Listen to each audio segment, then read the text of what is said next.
Hello students, आज हम करने जा रहे हैं कक्षा 10 की कृतिका भाग 2 का लास्ट चैप्टर। ठीक है, चैप्टर 5। चैप्टर का नाम है मैं क्यों लिखता हूँ। इसके राइटर हैं अज्ञेय।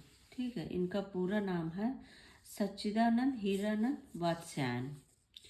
ठीक है, तो इस चैप्टर में क्या है, इस पाठ के अंदर क्या है, क्या हम पढ़ेंगे। ठीक है, ये थोड़ा समझ लेते हैं। राइटर कह रहा है कि मैं क्यों लिखता हूँ, आखिर क्या व्यवस्था है। ठीक है, आप लोग इस पाठ के नाम से ही आप लोगों को समझ में आ रहा होगा कि मैं क्यों लिखता हूँ। ठीक है, आखिर मेरी क्या व्यवस्था है। राइटर कह रहा है कि मैं क्यों लिखूँ, आखिर मेरी क्या मजबूरी है कि मैं लिखूँ। आज ये इस चैप्टर में बड़े अच्छे से आप लोग समझेंगे। ठीक है, अज्ञेय जी लिख तो अपने बारे में रहे हैं, लेकिन ये सभी एक तरह से जो लेखक हैं उनके लिए है। ठीक है, सबके ऊपर है। ये क्या है, मैं क्यों लिखता हूँ। यह प्रश्न बड़ा सरल जान पड़ता है पर कठिन भी है। ठीक है, लेखक कह रहा है कि मैं क्यों लिखता हूँ। ये सवाल बड़ा सरल भी है और कठिन भी है, क्योंकि इसका उत्तर सच्चा लेखक के आंतरिक जीवन के स्तरों से संबंध रखता है। इसका सही उत्तर देना एक जो आंतरिक जीवन है लेखक का, आंतरिक मतलब उसके अंदर का अनुभव। ठीक है, अंदरूनी अनुभव, उसके स्तर पर ये संबंध रखता है। वो जब अंदरूनी स्तर से वो बताएगा, उसके ऐसी अनुभूति आएगी, तभी इसका सही उत्तर मिलेगा। उन सबको संक्षेप में कुछ वाक्यों में बांध देना आसान तो नहीं है, ना संभव भी है। ठीक है, कह रहे हैं कि इन सबको संक्षेप में मैं बताऊं, यह आसान नहीं है कि मैं पूरी बातें लिख के बता दूं। ये इतना आसान नहीं है, और ना ही ये बहुत संभव भी है। ठीक है, और संभव भी नहीं है। तो इतना ही किया जा सकता है कि उनमें से कुछ का स्पर्श किया जाए। पूरी बातें तो मैं नहीं बता सकता, पर इतना जरूर हो सकता है कि स्पर्श मतलब कुछ बातों को मैं रख सकूं, कुछ बातें आप लोगों को बता सकूं। ठीक है, विशेष रूप से ऐसों का जिन्हें जानना दूसरों के लिए उपयोगी हो सकता है।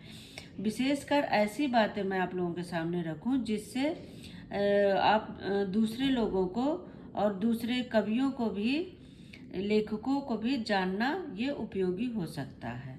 ठीक है, एक उत्तर तो यह है कि मैं इसलिए लिखता हूँ कि स्वयं जानना चाहता हूँ कि क्यों लिखता हूँ। एक कारण तो यह भी हो जाएगा कि मैं स्वयं जानना चाहता हूँ कि मैं क्यों लिखता हूँ। लिखे बिना इस प्रश्न का उत्तर नहीं समझ सकता, और जब तक मैं लिखूंगा नहीं तब तक मुझे इसका उत्तर नहीं मिलेगा। वास्तव में सच्चा उत्तर यही है। लिखकर ही लेखक उस आभ्यंतर व्यवस्था को पहचानता है जिसके कारण उसने लिखा। ठीक है, मतलब अभ्यंतर व्यवस्था मतलब लेखक कह रहा है कि मैं अंदरूनी व्यवस्था को पहचानता हूँ जिसके कारण उसने लिखा, और लिखकर ही वह उससे मुक्त हो जाता है। लेखक कह रहा है कि जब तक ये मेरी भीतरी अंदरूनी व्यवस्था है कि जब तक मैं लिखूंगा नहीं तब तक मैं इससे मुक्त नहीं हो पाऊंगा।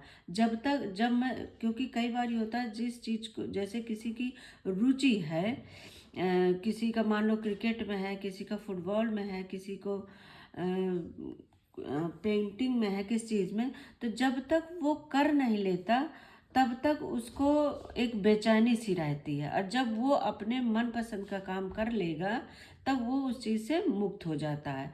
तो यही ये लेखक कह रहा है कि जब तक मैं लिख नहीं लूंगा तब तक मैं इससे मुक्त नहीं हो पाऊंगा। जब मैं लिख लूंगा तब मुझे अंदरूनी शांति मिल जाएगी। ठीक है, मैं भी उस आंतरिक व्यवस्था से मुक्त पाने के लिए तटस्थ होकर उसे देखने और पहचान लेने के लिए लिखता हूँ। अब लेखक क्या कह रहा है यहाँ पे कि मैं भी उस आंतरिक व्यवस्था से, आंतरिक मतलब जो मेरे अंदर का, ठीक है, मैं जो अंदर से विवश हूँ उससे मुक्ति पाने के लिए तटस्थ होकर उसे देखने और पहचान लेने के लिए लिखता हूँ। तो उस चीज़ को मैं उससे बाहर निकलने के लिए ज़रूर मैं लिखूँगा। मेरा विश्वास है कि सभी कृतिकार, क्योंकि सभी लेखक कृतिकार नहीं होते। क्या है ना, उसका सब लेखन ही कृति होता है। सभी कृतिकार इसलिए लिखते हैं। देखिए क्या कह रहा है लेखक यहाँ पे कि मेरा विश्वास है कि सभी कृतिकार नहीं होते, क्योंकि सभी लेखक, कृतिकार क्या होता है, जो अंदर से लिखा जाए, ठीक है, जिसे वो अपने शौक से लिखता है, वो कृतिकार होता है। तो वही कह रहा है यहाँ पे लेखक, क्योंकि सभी लेखक कृतिकार नहीं होते, क्योंकि उन्हें कुछ कुछ ऐसा भी होता है कि उन्हें बाहरी दबाव भी होता है। बाहरी दबाव, मान लो कि जैसे पैसे का, आर्थिक तंगी, उन्हें भौतिक चीज़ों के लिए अपने पैसा भी चाहिए, तो ये क्या हो जाता है, बाहरी दबाव, ठीक है। तो यही कह रहा है कि क्योंकि सभी लेखक कृतिकार नहीं होते, उनको बाहरी दबाव भी होता है, न उनका सब लेखन ही कृति होता है, और न सब वो अंदर से ही लिखते हैं, अपने मतलब शौक से ही लिखते हैं, उन्हें बाहरी दबाव के कारण भी लिखना पड़ता है। सभी कृतिकार इसलिए लिखते हैं, यह ठीक है कि कुछ ख्याति मिल जाने के बाद कुछ बाहरी व्यवस्था से भी लिखा जाता है।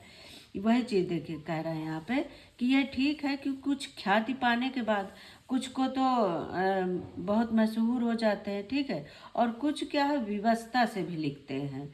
जैसे संपादकों, जो संपादक होते हैं वो आग्रह करते हैं, जो प्रकाशक होते हैं, जो बुकें प्रकाशित करते हैं, उनके आग्रह पे, ठीक है, कुछ आर्थिक आवश्यकता से। तो ये क्या है, ये बाहरी आवश्यकता है, ठीक है, ये बाहरी व्यवस्था है, इसको कहते हैं। जैसे दूसरे कह रहे हैं उनके लिए हम काम कर रहे हैं, पैसे के लिए काम कर रहे हैं, ये तो लेखक यही कह रहा है कि कुछ तो लिखते हैं अपने अंदरूनी अपने शौक से या अंदरूनी अपनी शांति के लिए, और कुछ बाहरी व्यवस्था से भी लिखते हैं, ठीक है। पर एक तो कृतिकार हमेशा अपने सम्मुख ईमानदारी से यह भेद बनाए रखता है कि कौन सी कृति भीतरी प्रेरणा का फल है, कौन सा लेखन बाहरी दबाव का। दूसरे यह भी होता है कि बाहरी का दबाव वास्तव में दबाव नहीं रहता। अब लेखक यहाँ कह रहा है कि लेखक को खुद पता होता है, ठीक है, उसे पता होता है, वो ये भेद बनाए रखता है कि कौन सी कृति उसकी ईमानदारी से लिखी गई है और उसके अंदरूनी, ठीक है, वो अपनी भीतरी प्रेरणा से लिख रहा है, और कौन सा लेखन वो बाहरी दबाव के कारण लिख रहा है। यह वो भेद जानता है, यह भेद वो बना के रखता है। वह मानव भीतरी उन्मेष का निमित्त बन जाता है, ठीक है, वो मानो उनमें प्रकाश, ठीक है, वह मानो भीतरी प्रकाश का निमित्त कारण बन जाता है। वो भीतरी प्रकाश का मानो ऐसे लगता है जैसे कारण बन जाता है, ठीक है। अगला क्या कह रहा है, यहाँ पर कृतिकार के स्वभाव और आत्म अनुशासन का महत्व बहुत होता है। क्या कह रहे हैं कि जो लेखक होता है, कृतिकार मतलब जो लिखता है, उसको कृतिकार भी बोलते हैं। लेखक के स्वभाव और आत्म अनुशासन का इसमें महत्व भी होता है। कुछ ऐसे आलसी जीव होते हैं कि बिना इस बाहरी दबाव के लिख ही नहीं पाते। कुछ ऐसे भी होते हैं जब तक उन्हें बाहरी दबाव न पड़े तब तक वो नहीं लिखते हैं। इसी के सहारे उनके भीतर की व्यवस्था स्पष्ट होती है। यह कुछ वैसा ही है जैसे प्रातःकाल नींद खुल जाने पर कोई बिछौने तब तक पड़ा रहता जब तक घड़ी का अलार्म नहीं बज जाता। लेखक यहाँ कह रहा है कि कुछ ऐसे भी आलसी होते हैं, जब तक उन्हें बाहरी दबाव ना आए या उन्हें बाहरी ज़रूरतें ना महसूस हो तब तक वो नहीं लिखते हैं। और कुछ उसी तरह जैसे कि कुछ ऐसे लोग होते हैं जैसे उनकी नींद तो खुल जाती है लेकिन वो बिस्तर पर लेटे रहते हैं जब तक कि उनका अलार्म न बज जाए, और कुछ ऐसे होते हैं जो अलार्म बजने के पहले ही वो उठ जाते हैं, ठीक है। तो लेखक हमें इस तरह से समझा रहा है कि कुछ तो ऐसे होते हैं जो जब तक उन्हें बाहरी दबाव न पड़े तब तक वो नहीं लिखते, और कुछ ऐसे होते हैं जो उन्हें अंदरूनी व्यवस्था होती है, जो उनका शौक होता है, वो उस वजह से भी लिखते हैं। इस प्रकार वास्तव में कृतिकार बाहर के दबाव के प्रति समर्पित नहीं हो जाता है, उसे केवल एक सहायक यंत्र यंत्र की तरह काम में लाता है। लेखक अब ये कह रहा है कि वास्तव में कृतिकार जो ये बाहरी दबाव के कारण जो लिखते हैं लेखक, वो पूरी तरह समर्पित नहीं होते अपने काम के प्रति। वो सिर्फ उसे अपना एक सहायक यंत्र की तरह लाते हैं कि हाँ चलो ये हम पैसे के लिए कर रहे हैं, ठीक है, जिससे उसकी भौतिक यानी बाहरी ज़रूरतें पूरी होंगी। मुझे इस सहारे की ज़रूरत नहीं पड़ती, लेकिन कभी उससे बाधा भी नहीं होती, ठीक है। कभी ये कह रहा है कि मुझे इन सब चीज़ों की ज़रूरत नहीं पड़ती, मैं अंदरूनी अपनी ज़रूरत के हिसाब से लिखता हूँ, लेकिन अगर मिल रहा है बाहर से तो कोई दिक्कत नहीं है, ये भी मेरे लिए ठीक है, उसमें भी मुझे कोई दिक्कत नहीं है। उठने वाली तुलना को बनाए रखूँ तो कहूँ कि सवेरे उठ तो जाता हूँ अपने आप ही, पर अलार्म भी बज जाए तो कोई हानि नहीं। अब यहाँ का भी लेखक कह रहा है कि देखो, मुझे उठने वाली बात है तो मैं अपने आप उठ जाता हूँ, मुझे अलार्म की ज़रूरत नहीं है, लेकिन अलार्म भी बज जाए तो उसमें कोई कठिनाई नहीं है मुझे, ठीक है। कह रहा है कि मैं लिखता हूँ तो अपने अंदरूनी शौक से लिखता हूँ, भीतर से लिखता हूँ, लेकिन अगर मुझे उसमें पैसा भी मिल जाए तो मुझे उसमें कोई दिक्कत नहीं है। यह भीतरी व्यवस्था क्या होती है, इसे बखानना बड़ा कठिन है, ठीक है। क्या वह नहीं होती, यह बताना शायद कम कठिन होता है। यह उसका उदाहरण दिया जा सकता है। कदाचित वही अधिक उपयोगी होगा। अपनी एक कविता की कुछ चर्चा करूं जिससे मेरी बात स्पष्ट हो जाएगी। अब यहाँ लेखक कह रहा है कि यह भीतरी व्यवस्था क्या होती है, ये बताना बहुत कठिन है, लेकिन यह मैं बताता हूँ आप लोगों को एक मेरी कविता के द्वारा, ठीक है। जिस कविता की चर्चा का यहाँ पे लेखक कर रहा है वो इस किताब में है, आप लोग पढ़ के देखें, ठीक है, पढ़िएगा। तो आगे क्या कहा, मैं विज्ञान का विद्यार्थी रहा हूँ, मेरा नियमित शिक्षा उसी विषय में हुई। अणु का क्या होता है, कैसे हम रेडियम धर्मी तत्वों का अध्ययन करते हुए विज्ञान की उस सीढ़ी तक पहुँचते हैं जहाँ अणु का भेदन संभव हुआ। रेडियम धर्मिता के क्या प्रभाव होते हैं, इन सबको पुस्तकीय सैद्धांतिक ज्ञान तो मुझे था। अब यहाँ क्या कह रहा है लेखक कि मैं विज्ञान का विद्यार्थी रहा हूँ, ठीक है, वो विज्ञान पढ़ते थे, उनकी नियमित शिक्षा उसी पर थी, वो वही अणु क्या होता है, रेडियम क्या होते हैं, इन सबके वो पढ़ते थे, ठीक है। अणु का भेदन कैसे संभव है, ये सारी चीज़ें, और इन रेडियम धर्मिता के क्या प्रभाव होते हैं, इन सब का उन्हें पुस्तकीय ज्ञान था, ठीक है, पुस्तकीय ज्ञान और नियमों का उन्हें ज्ञान था। फिर जब वह हिरोशिमा में क्या हुआ था, एक जापान में घटना हुई थी हिरोशिमा में, ठीक है, अणु बम गिरा था, तब का यहाँ पे लेखक बता रहा है उसके उदाहरण से कि ये जो अब यहाँ पे अनुभव और अनुभूति दो चीज लेकर हमें लेखक समझाने की कोशिश करता है, ठीक है। अनुभव क्या होता है, अनुभूति क्या होती है, पहले तो आप लोग ये समझ लीजिए, तो आगे का आप लोग ये बहुत अच्छे से समझ में आ जाएगा। अनुभव होता है जैसे किसी चीज को हम मान लीजिए आप लोग कोई पिक्चर देख रहे हैं, तो उसमें आप लोग मान लो 5-6 लोग बैठे हो, उसमें 2-3 लोग उसमें देख के बिल्कुल खो जाते हैं, ठीक है, रोने लगते हैं, और ऐसे लगता है जैसे उन्हीं के ऊपर ये चीज़ हो रही है, तो ये होती है अनुभूति। वहीं पे और 2-3 लोग होते हैं जो सिर्फ ये सोचते हैं कि नहीं ये पिक्चर चल रही है, ऐसा हो रहा है, तो वो सिर्फ उस चीज़ को अनुभव करते हैं। तो अनुभव और अनुभूति ये होता है। अनुभव एक अनुभव करना, अनुभूति होती है जो उसी में पूरा खो जाए, ठीक है। तो आगे लेखक वही बता रहा है कि जब वह हिरोशिमा में अणुबम गिरा तब उसके समाचार मैंने पढ़े थे, ठीक है, उसके प्रभावों का विवरण मैंने बहुत अच्छे से पढ़ा। इस प्रकार उसके प्रभाव के ऐतिहासिक प्रमाण भी सामने आ गए थे, उसके ऐतिहासिक प्रमाण भी मेरे सामने थे, मैंने देखे थे। विज्ञान की इस दुरुपयोग के प्रति बुद्धि का विद्रोह स्वाभाविक था। मैंने लेख में कुछ लिखा भी, पर अनुभूत के स्तर पर, ठीक है। वो कह रहा है मैंने इस विषय में कुछ लिखा भी, पर सिर्फ क्या अनुभूति के स्तर पर, और जो विवशता होती है वह बौद्धिक पकड़ से आगे की बात है। मैंने सिर्फ लिखा, अनुभूति के स्तर पर मैंने उसको नहीं लिखा। वह बौद्धिक पकड़ से आगे की बात है। उसकी तर्क संगत भी अपनी अलग होती है। इसलिए कविता मैंने क्या कह रहे हैं कि इसलिए कविता मैंने वो कह रहे हैं कि जैसे ये हिरोशिमा के बारे में मैंने लिखा, लेकिन तब मुझे क्या था, एक अनुभव था। ठीक है, अनुभव के स्तर से मैंने लिखा था।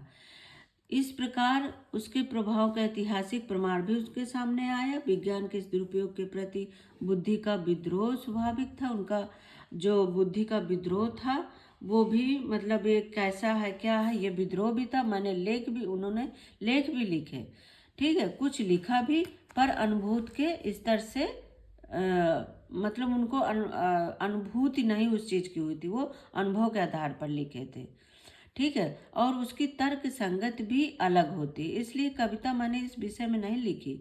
यूँ युद्ध काल में भारत की पूर्वीय सीमा पर देखा था कि कैसे सैनिक ब्रह्मपुत्र में बम फेंक कर, जो ब्रह्मपुत्र थी नदी थी, उसमें बम फेंक कर हजारों मछलियां मार देते थे।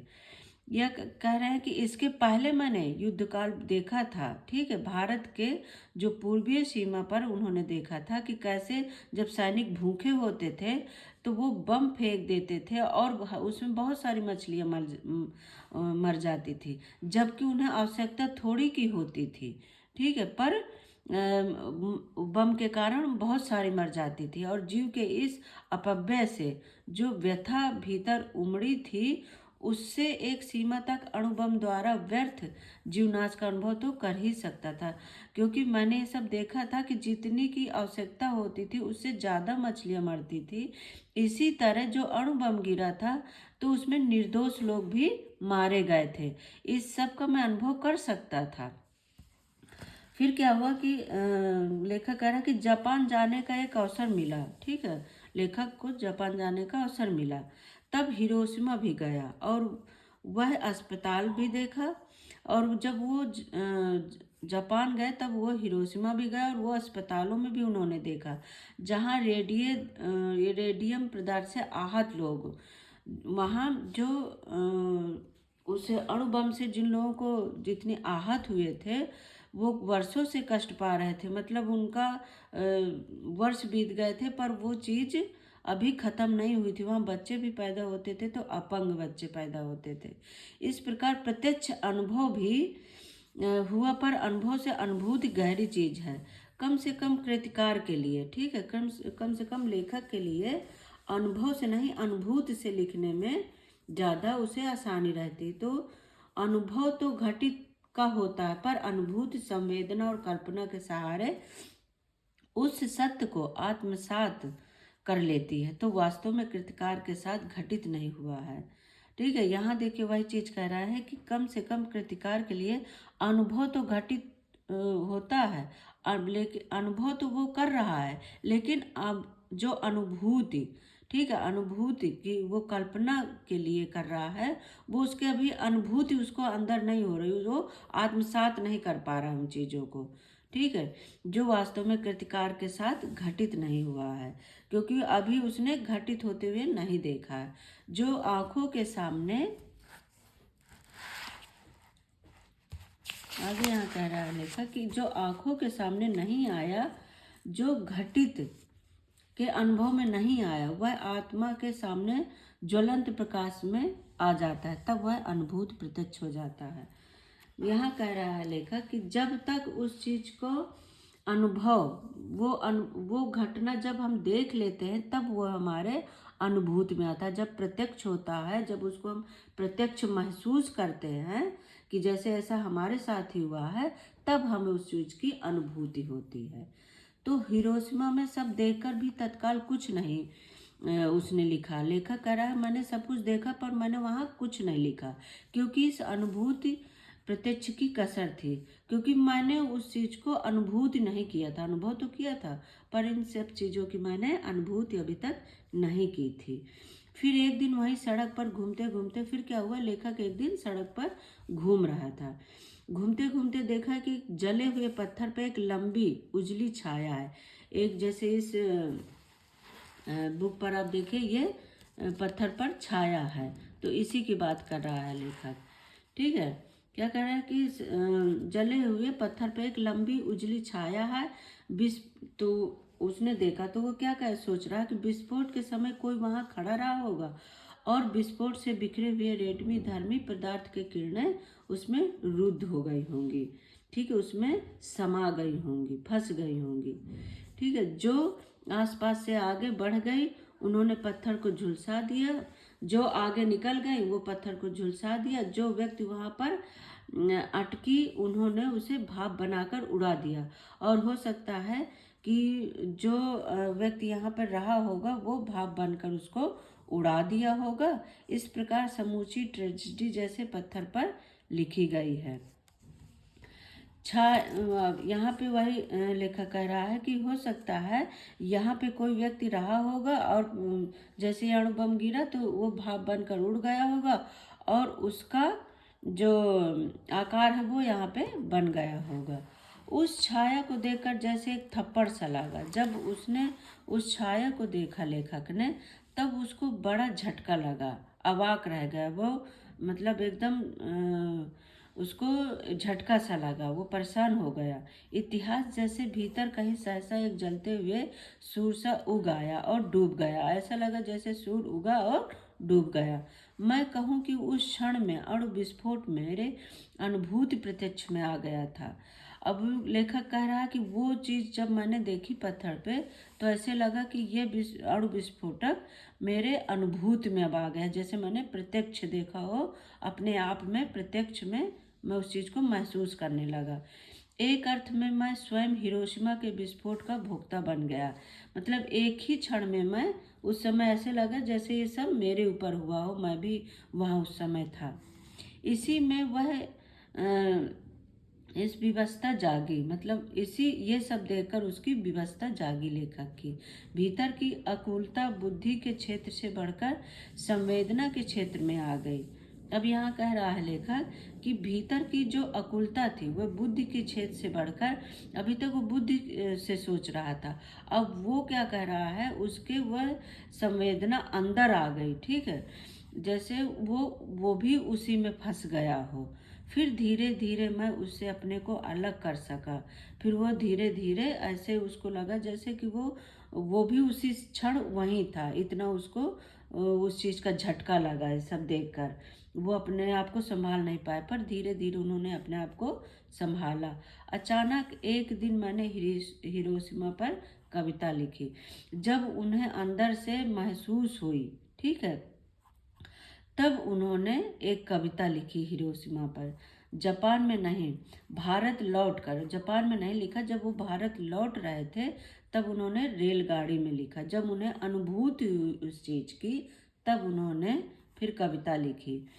यह कविता अच्छी है या बुरी इससे मुझे मतलब नहीं है, मेरे निकट यह सच है क्योंकि वह अनुभूति है। ठीक है, अनुभूति प्रसूत है, यही मेरे निकट महत्व की बात है। लेखक कह रहा है ये कविता कैसी है, अच्छी है या बुरी है, इससे मुझे कोई मतलब नहीं है। बस ये है कि ये मेरे अंदर की अनुभूति, मेरे अंदर मतलब मैंने अंदर से सोचा, अंदर अंदरूनी अनुभूति हुई, तब मैंने ये लिखा, जैसे सब मेरे निकट ही सब कुछ हुआ हो। तो इस तरह से लेखक ने हमें इसमें बताया कि मैं क्यों लिखता हूँ। लिखने पर लेखक ने लिखा है, अपने ऊपर ये बात लिखी है, लेकिन उन्होंने सभी लेखकों और कवियों के को भी इसमें बताया है कि ये क्यों लिखते हैं हम कविता। जब उनका शौक होता है तभी ये चीज़ लिखी जाती है, अंदरूनी और उनकी बाहरी व्यवस्था भी इसमें हमने देखा। आई होप आप लोगों को ये आप लोगों को समझ में आया होगा ये लेसन। और अगर कोई दिक्कत है कमेंट करके ज़रूर पूछें। थैंक यू बच्चों, और कमेंट करते रहें, सब्सक्राइब और लाइक करें। Bye bye.